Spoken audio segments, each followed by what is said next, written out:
আসসালামু আলাইকুম রহমতুল্লাহ। Welcome to Molla news TV. Molla news টিভির পক্ষ থেকে আরেকটি গুরুত্বপূর্ণ আপডেট নিউজ নিয়ে আপনাদের মাঝে উপস্থিত হয়েছি। বাংলাদেশে থাকা ২৬ লাখ ভারতীয়র চাকরি বাতিল করতে বললেন আওয়ামী লীগ। আমরা অনেক গুরুত্ব সহকারে নিউজটি শুনব, কারণ বাংলাদেশে থাকা ২৬ লাখ ভারতীয় চাকরির বাতিল। এই ভারতীয়দের চাকরি যদি বাতিল করা হয় তাহলে বাংলাদেশে আর বেকার খুঁজে পাওয়া যাবে না। যদি বাংলাদেশ থেকে মেধাবীদের নিয়োগ দেওয়া হয় তাহলে ২৬,৪০,০০০ মেধাবী রয়েছে যারা বেকার রয়েছে, এদেরকে এই সকল জায়গায় যদি চাকরি দেওয়া হয় তাহলে বাংলাদেশ একটি গঠনমূলক দেশ বলে আমরা দাবি করতে পারবো। কেউ বেকার থাকবে না। বিস্তারিত আমি আপনাদেরকে জানাবো। তার আগে একটি কথা, যারা এখনও পর্যন্ত আমাদের নিউজটি দেখছেন তাদেরকে বলবো আমাদের নিউজটিতে একটি লাইক দিয়ে ফেলুন, আর পরবর্তীতে আমাদের থেকে এরকম ধরনের গুরুত্বপূর্ণ নিউজ পেতে অবশ্যই চ্যানেলটি সাবস্ক্রাইব করে বেল বাটন অন করে রাখবেন।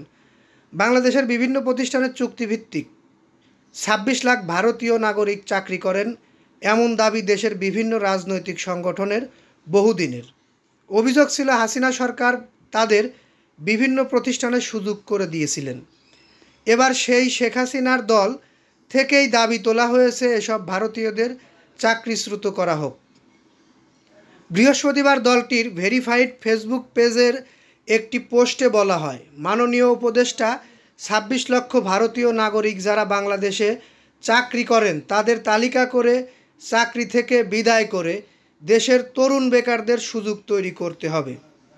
ওই পোস্টে কমেন্ট বক্সে বলা হয়, এই তথ্য উপদেষ্টাই দিয়েছিলেন, সুতরাং এই কাজ তার সম্পাদন করতে হবে। এটাই তরুণদের দাবি বলে আমরা মনে করি। হাসিনা সরকারের পতনের পর সম্প্রতি আলোচনায় আসে ভারতীয়দের চাকরির বিষয়টি, যেখানে বলা হয় যে দেশে শিক্ষিত বেকার ২৬,৪০,০০০, সেখানে ২৬ লাখ ভারতীয় কিভাবে উচ্চ বেতনে চাকরি করেন। তাদের বেতন হয় ডলারে। প্রতি বছর বাংলাদেশ থেকে প্রায় ৫ বিলিয়ন অর্থাৎ ৫০০ কোটি মার্কিন ডলার রেমিটেন্স ভারতে চলে যাচ্ছে। রেমিটেন্স আয়ে ভারতের চতুর্থ বড় উৎস বাংলাদেশ। কাগজে কলমে নাম থাকলেও এতদিন দেশটাকে পুরোপুরি নিয়ন্ত্রণ করত ভারত।